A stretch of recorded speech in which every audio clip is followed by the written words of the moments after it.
This channel does not promote any violent, harmful, or illegal activities. All content provided by this channel is meant for an educational purpose only.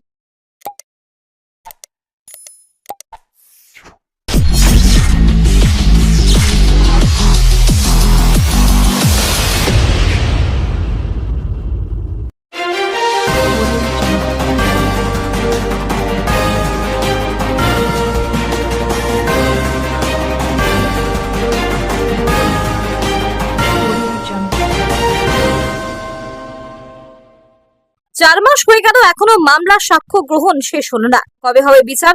বিচার চেয়ে আদালতের সামনে ক্ষোভ উগড়ে দিলেন কানাইপুরের প্রতিবন্ধী নাবালিকার পরিবার। গত মে মাসে কোন্নগর কানাইপুরে এক নাবালিকা প্রতিবন্ধীকে বাড়ি থেকে তুলে নিয়ে গিয়ে ধর্ষণ করে খুন করা হয় বাঁশবাগানে।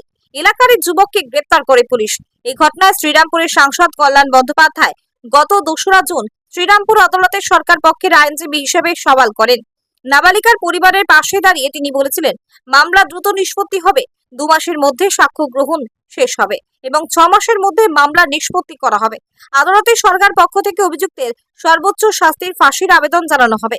মৃতার পরিবারের অভিযোগ, 4 মাস অতিক্রান্ত এখনো পর্যন্ত মামলা কি কোনো জায়গায় দাঁড়িয়ে রয়েছে তা জানতে পারছেন না তারা। আজ আদালতে এসে তারা ক্ষোভ দেখান, অভিযুক্তের শাস্তির দাবি করেন তারা। ডালসা নিযুক্ত আইনজীবী রবীন্দ্রনাথ ঠাকুর বলেন, এই মামলায় আসামি পক্ষের হয়ে আমি দাঁড়িয়েছি। আজ প্রথম একজনের সাক্ষ্য গ্রহণ হয়েছে। মামলায় 40 জনের বেশি সাক্ষী আছে, সেটা 1-2 মাস হওয়া সম্ভব নয়। যারা আইন বোঝে, আইন জানে, তারা বিষয়টি বুঝতে পারবে। নির্যাতিতার পরিবারকে কি বলা হয়েছে সেটা আমার জানা নেই, তবে একজন আইনজীবী তিনিও জানেন এই মামলা 2-3 মাসে শেষ হওয়া সম্ভব নয়। ব্যুরো রিপোর্ট, আমার কলকাতা নিউজ। ছিল কল্যাণ ব্যানার্জি, এবার তিনি কি লড়ছেন না লড়ছেন আমরা সেটাও জানি না। কি এখন মামলাটা কোন জায়গায় দাঁড়িয়ে আছে আমরা সেটাও তো বুঝি। সব জায়গায় তো মামলা হয়ে যাচ্ছে, আমাদের মামলাটা কোথায় দাঁড়িয়ে আছে আমাদের সেটাও আমরা জানতে পারছি না। আমাদের মামলা কি হচ্ছে না আমরা তাও জানতে পারছি না। আপনাদের ছিল আমাদের মেয়েকে নিয়ে রেপ করে মেরে দিয়েছে, তার তো রায় শোনাবার, তার তো বিচার হওয়ার কথা ছিল 3 মাসের মধ্যে। আজকে 3 মাসের বেশি, 4 মাস 4.5 মাস হয়ে গেল, তাও আমরা কেন বিচার, আমরা কিচ্ছু কেন জানতে পারছি না। আমরা কেন কোনো কিছু, এখানে কি ঘটনা ঘটছে না ঘটছে, কে আছে কে না আছে, কোন খেল লড়ছে, আমরা তাও কিচ্ছু জানতে পারছি না। আমাদের কোনো কথা নেই, তিনি কি লড়ছেন না লড়ছেন সেটাও আমাদের জানার নেই। তাইলে আমরা কার কাছে বিচার চাইতে যাব? আজকে কি ডেট আছে? বিচার চাইছি আমরা, কোর্টের বাইরে সব বসে আছে, আমাদের বিচার দিতে বলুন। কি বিচার চাইছেন? আমরা বিচার চাই, ছেলের ফাঁসি হোক। ছেলে এইভাবে একটা 13 বছরের প্রতিবন্ধী মেয়েকে রেপ করে মেরে দিল, তার কোনো ফাঁসি হচ্ছে, তার কোনো ফাঁসির রায় শোনাচ্ছে না, তাকে কোনো একটা কিছু শোনাচ্ছে না। আমরা কবে এই রায় শুনবো? কতদিন এর ধৈর্য ধরবো? আমরা কিছুই জানতে পারছি না। কোর্টের উপর তো ভরসা রাখতে হবে। ভরসা রাখবো, আমরা ভরসা কি করে রাখবো? আমাদের কিছু জানাক, আমরা একটা যে ভরসা রাখবো, আমাদের ভরসার কিছু কথা বলুক। আমাদের মাথার উপর হাত আছে কারো, সেইটা কথা বলুক, তাহলে না আমরা ভরসা রাখবো। আমরা কার কাছে ভরসা রাখবো? এখন গণতান্ত্রিক প্রক্রিয়ার আমাদের যা বিচার ব্যবস্থা, সেই বিচার ব্যবস্থায় যে সিস্টেম, সেই সিস্টেম অনুযায়ী তো মেনটেন করতে হবে। ঘটনাটা শুনেছি খুবই প্যাথেটিক, এবং আমি এটা ডালসার তরফে অ্যাপিয়ার হয়েছি। ডালসা মানে হচ্ছে ডিস্ট্রিক্ট লিগাল সার্ভিস অথরিটি। এবার মামলাটাতে সবে সাক্ষী শুরু হয়েছে, একটা সাক্ষী হয়েছে, তার আজকে জেরা আছে, সেই জেরাটা কমপ্লিট হোক। তারপরে এতে 42খানা সাক্ষী আছে সম্ভবত। এই 42টা সাক্ষী তাকে কভার করে পুরো প্রক্রিয়াটা শেষ করতে এটা তো 1 মাস 2 মাসের ব্যাপার নয়। কেউ যদি না বুঝে এইসব চেঁচামেচি করে, আর কারুর তরফ থেকে বোঝানো হয়, ভুল বোঝানো হয়, কেউ আইন জানা মানুষ যদি কারুকে ভুল বোঝায় যে 1 মাস 2 মাসে এটা কেন কমপ্লিট হবে না, তাহলে তো সাধারণ মানুষ চেল্লাবে, এতে তো কিছু করার নেই। সম্ভব নয়, যদিও সুপ্রিম কোর্টের অর্ডার আছে যে এটাকে যতটা তাড়াতাড়ি পারে সম্ভব, তাই বলে সুপ্রিম কোর্ট কোনো দিন বেঁধে দেননি যে এই কদিনের মধ্যে শেষ করতে হবে। যতটা তাড়াতাড়ি সম্ভব আমরাও সহযোগিতা করব আসামির পক্ষে, এবং ওনারা প্রসিকিউশনের তরফে এনারা তাড়াতাড়ি করার চেষ্টা করবেন। এবার কোর্টের যে সময় সাপেক্ষ ব্যাপার আছে, তার সাক্ষীগুলো আসবে, তার ডকুমেন্টস বিচার হবে। একটা আজকে যাদের সাক্ষী আছে তার 18খানা ছবি তুলেছে, সেই 18খানা ছবি ঠিক না ভুল, সে কিভাবে তুলেছে না তুলেছে, এই কথাগুলো জেরা করতে হবে। এগুলো জেরা করতে করতে একদিনে হবে না, একে এখনো সময় লাগবে।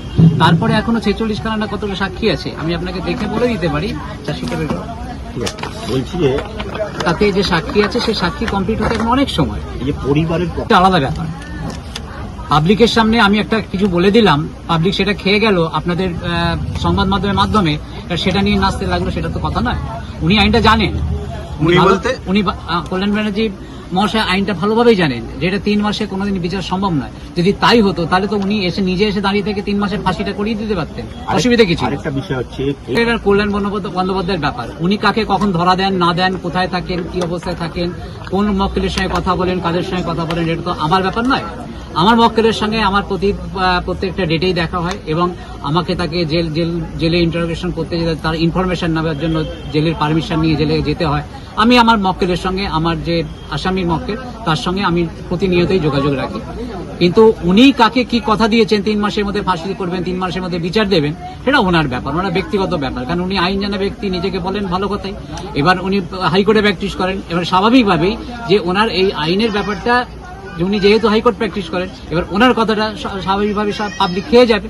এবার পাবলিক খেয়ে গেছে যখন, পাবলিক আপনাদের সামনে এসে চেল যাচ্ছে, এটা তো আমাদের কিছু করার নেই, আপনার কিছু করার নেই। বিপক্ষের যে আইনজীবী আমি হচ্ছি আসামির পক্ষের, উনি হচ্ছেন প্রসিকিউশন, মানে স্টেটের তরফের। উনি আসবেন, হয়তো 2টোর সময় হয়তো সাক্ষী হবে, 2টোর পরে আমরা জানতে পারবো সাক্ষীর প্রগ্রেস কি হচ্ছে, আদৌ সাক্ষী আসছে কি আসছে না।